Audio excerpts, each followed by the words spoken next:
बढ़ते आगे, छत्तीसगढ़ के पूर्व मुख्यमंत्री भूपेश बघेल के बीजेपी में शामिल होने के ऑफर देने के दावे पर सियासी घमासान शुरू हो गया है। बीजेपी ने बघेल पर पलटवार करते हुए कहा कि जिन पर इतने भ्रष्टाचार के आरोप हैं, उन्हें पार्टी में शामिल कौन करेगा।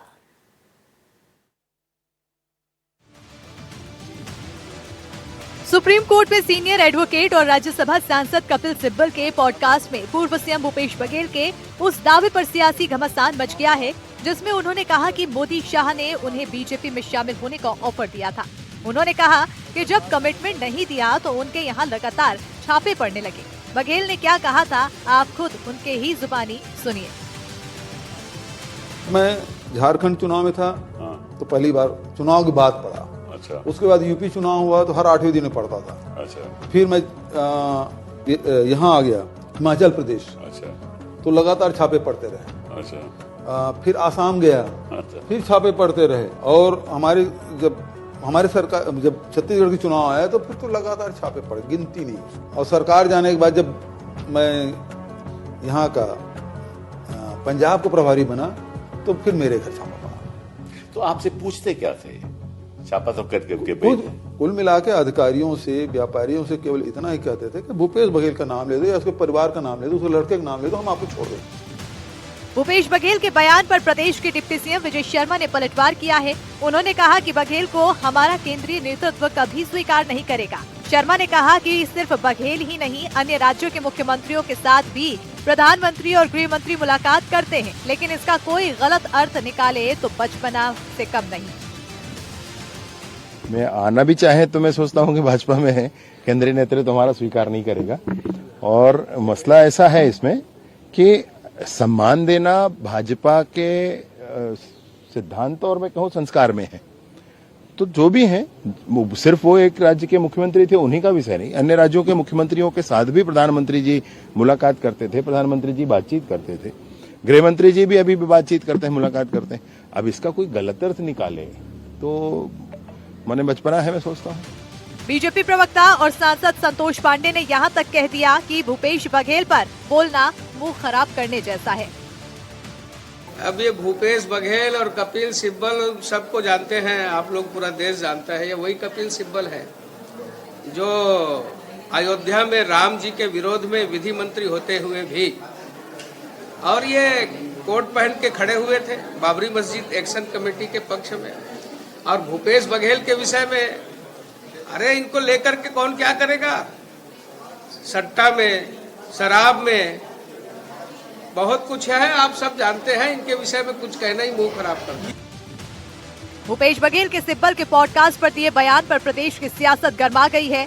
बघेल के दावे में कितना दम है ये तो वही जाने, लेकिन बीजेपी इससे इनकार कर रही है और भ्रष्टाचार के बहाने हमला बोल रही है।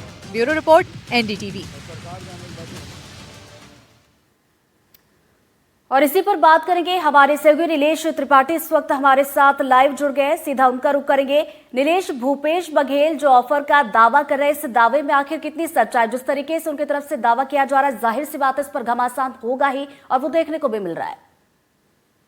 बिल्कुल, देखिए, जो राजनीतिक इतिहास कहते हैं ऋतु, उस पर भी ध्यान देना होगा कि जैसे हेमंत बिस्व शर्मा को लेकर लगातार, जो असम के अभी सीएम है, उनको लेकर भी ये चर्चा चलती रहती थी कि वो, और कांग्रेस भी इस बात को कह रही है अपने बयान में कि वो कांग्रेस के बड़े पदाधिकारी थे, कांग्रेस से कांग्रेस के टिकट पर निर्वाचित होने के बाद बड़ी जिम्मेदारी भी निभाते रहे, लेकिन तब जब वो कांग्रेस में थे तब तमाम मामले उनके ऊपर चलते रहे और उनके ऊपर कार्रवाइयां की गई। लेकिन जैसे ही वो बीजेपी में शामिल हुए, उनको न सिर्फ सीएम बना दिया गया, बल्कि जो है वो जो कार्रवाइयां चल रही थी भ्रष्टाचार के मामलों में, उससे भी अभी उस पर कोई एक्शन नहीं लिया जा रहा है। भूपेश बघेल के ऊपर भी जब भूपेश बघेल सरकार थी छत्तीसगढ़ में और लगातार जब एक्शन हो रहे थे भ्रष्टाचार के अलग अलग मामलों में केंद्रीय जांच एजेंसियों के, तब भी ये चर्चाओं में जरूर इस बात को लेकर था कि भूपेश बघेल को टारगेट करके वापस किसी दल में क्या शामिल कराने के लिए ऐसा किया जा रहा है। लेकिन बीजेपी इस बात को लेकर शुरू से स्पष्ट रही है कि उन्होंने ऐसा कोई भी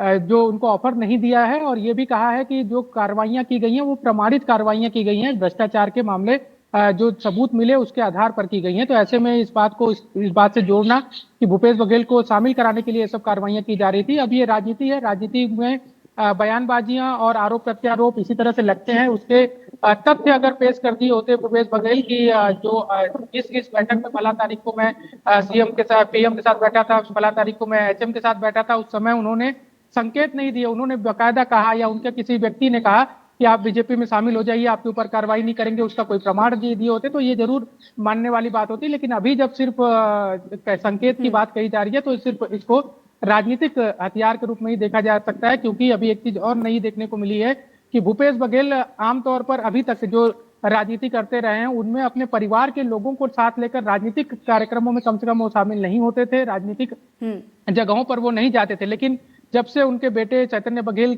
की गिरफ्तारी की गई और उसके बाद उनकी रिहाई जमानत पर हुई है, उसके बाद से हम देख रहे हैं कि तमाम दिल्ली के नेताओं से मिलने भी हो जा रहे हैं, आला नेताओं से, या इस पॉडकास्ट जिसकी चर्चा भी की जा रही है उसमें भी चैतन्य बघेल नजर आ रहे हैं। तो ये मानकर चला जा रहा है कि भूपेश बघेल अब अपने बेटे की राजनीतिक लॉन्चिंग करने की तैयारी कर रहे हैं। तो अब इसके लिहाज से भी उनका ये आरोप जो लगाना है कहीं ना कहीं उसको बूस्टअप करेगा, उनके राजनीतिक करियर को बूस्टअप कर सकता है।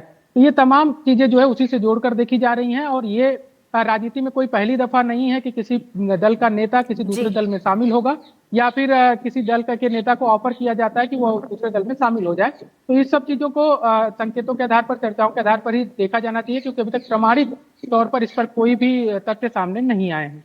बिल्कुल नीलेश, अब सवाल देखिए ये भी है कि पहले कभी क्यों नहीं बताया कि ऑफर आया था, कब आया था, किसने दिया? अब टाइमिंग को लेकर भी जाहिर सी बात है सवाल खड़े होंगे। अब बने रहिए नीलेश हमारे साथ, दोबारा आपके पास लौटेंगे, कुछ और बड़ी खबरें हैं छत्तीसगढ़ से जुड़ी हुई, दर्शकों को अपडेट करवा दें।